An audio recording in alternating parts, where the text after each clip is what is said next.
Muslims living in Europe, practicing their religion peacefully, are so widely considered radical and extremist, what about Christian monks, such as Trappists, living rigorous, simple lives of cloistered seclusion?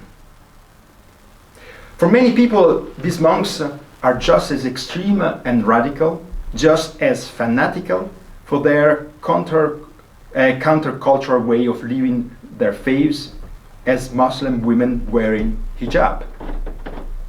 We could begin listing such examples of ostensible religious radicalism amongst Christian and Muslim communities and never stop.